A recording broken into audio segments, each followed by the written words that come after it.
Hello po, welcome po muli sa ating YouTube channel. So, sa video pong ito, meron tayo uling ayusin na ilaw, Firefly na 65 watts. Ito po ay ginagamit din sa dagat.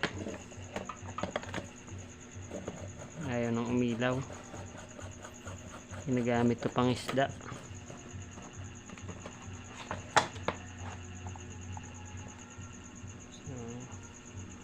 Kung gusto nyo malaman kung anong sira nito, panoorin nyo tong video na to hanggang sa matapos. Kung bago ka pa lang sa aking YouTube channel, huwag mo kalimutang mag-subscribe, pahit na rin yung notification bell para lagi kang updated sa akin pang mga videong gagawin o i-upload. So, buksan na po natin. Tingnan natin kung anong sira nito.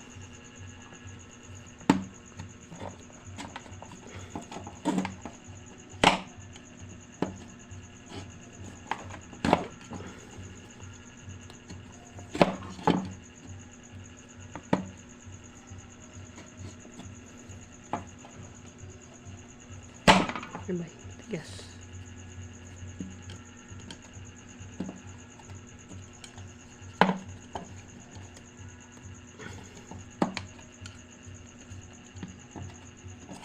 Baka may ganito kang ilaw dyan sa inyo,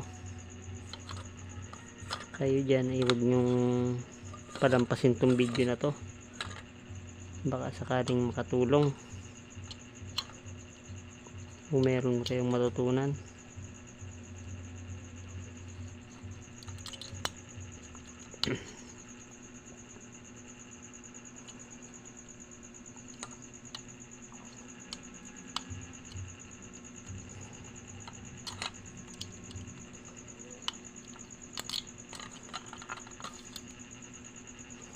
Ito kasi ang kadalasang nasisira nito pag ginagamit sa dagat, ito napuputol ito. Itong paa ng kanyang ano to, pinaka bumbilya.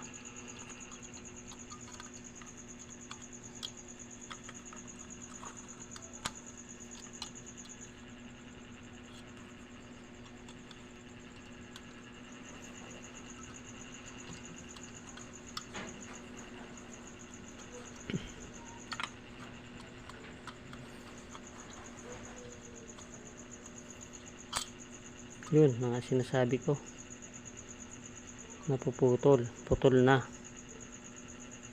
So, tingnan natin kung maidudugtong pa natin yan.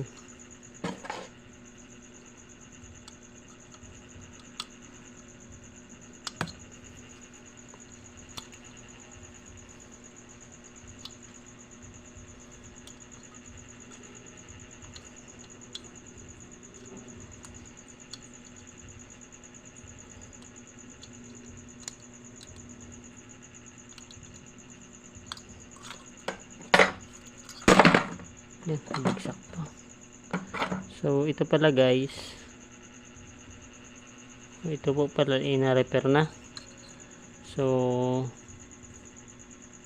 nag-blurred kasi pangit yung ilaw natin na gamit. Ito siya, oh, na-repair na siya. Meron na siyang ano ng hinang. So, ito po yung naputol. Itong isa na ito dito.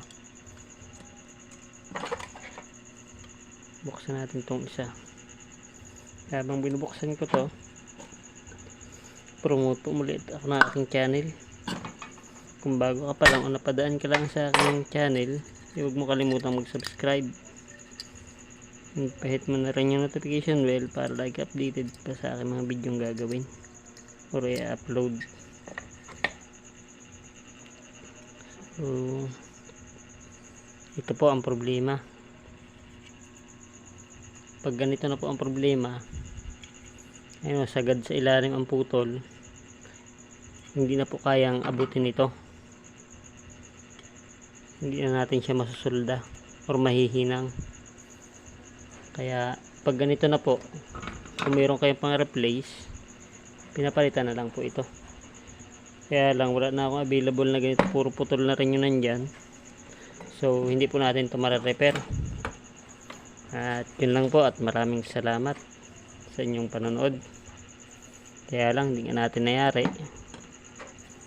so abangan nyo na lang po ang susunod kong upload na pagre-repair, dahil itong ni-repair natin ngayon ay fault. Nag-fault repair tayo dito. So yun lang guys, at maraming salamat sa inyong panonood.